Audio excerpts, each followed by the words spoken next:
Bible prophecy calls for a final 10-nation confederacy that will give global authority to the beast who comes from the revived Roman Empire.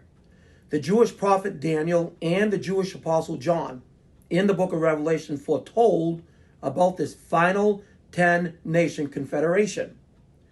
Daniel at first calls this union the feet and toes in Daniel 2:41 and the toes of the feet in Daniel chapter 2 verse 42.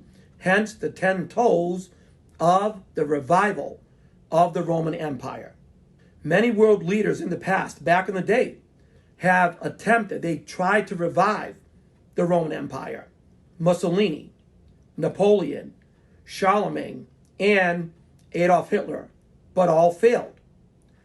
Daniel calls for a final 10 nations, or what he later calls 10 horns in Daniel 7:20-24. Some 500 years later, John the Apostle in the book of Revelation picks up where Daniel left off, and he describes 10 horns in Revelation 12:3, Revelation 13:1, Revelation 17 verses 3, 7, 12, and 16. We believe that the European Union, or EU, is the embryo or the infrastructure for the revival of the Roman Empire. There are 27 member states in the European Union today.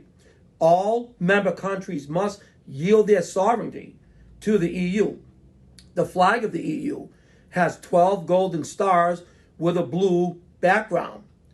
Arsene Heights, one of the flag designers of the EU in 1987, revealed that his inspiration was the crown of the 12 stars of the woman of the apocalypse. However, he did not suggest that the finished design held a religious meaning. But this comes right from Revelation chapter 12 verse 1, where it reads, "And there appeared a great wonder in heaven, a woman clothed with the sun and the moon under her feet, and upon her head a crown of 12 stars." So it's obvious by admission where the inspiration for the EU flag came from. The final 10 horns of the revival of the Roman Empire will be a force to reckon with in the upcoming 70th week of Daniel's prophecy, or what we'd say the 7-year tribulation period. In May of 2018, French President Emmanuel Macron called for an EU global military force and called it the 10-nation coalition of the willing. In June of 2012, the Vo Europe website called for 10 countries for a United States of Europe. I don't find this to be a coincidence.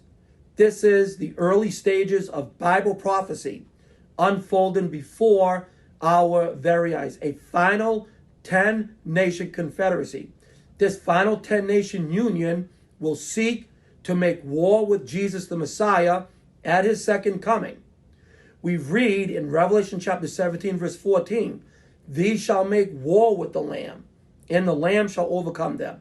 For he is Lord of lords and King of kings, and they that are with him are called and chosen and faithful." We also read in the book of Daniel chapter 2, 34 and 35, it reads, "Thou sawest till that a stone was cut out without hands, which smote the image upon his feet, that were of iron and clay, and brake them to pieces. Then was the iron, the clay, the brass, the silver, and the gold broken to pieces together, and became like the chaff of the summer threshing floors. And the wind carried them away, that no place was found for them. And the stone that smote the image became a great mountain, and filled the whole earth." We know that the stone in Daniel 2 is none other than the Lord Jesus at his second coming, who destroys the final 10 toes or 10 horns of that image. And that stone becomes a great mountain, filling the whole earth. That is a reference to Jesus' millennial kingdom reign from the holy city of Jerusalem. These events show the rapture of the church must be so close at hand. The revived Roman Empire is alive and well today and will seek to make war with Jesus at his second coming. And as students of Bible prophecy, we believe the European Union is at least the embryo or the infrastructure for the revival of that Roman Empire.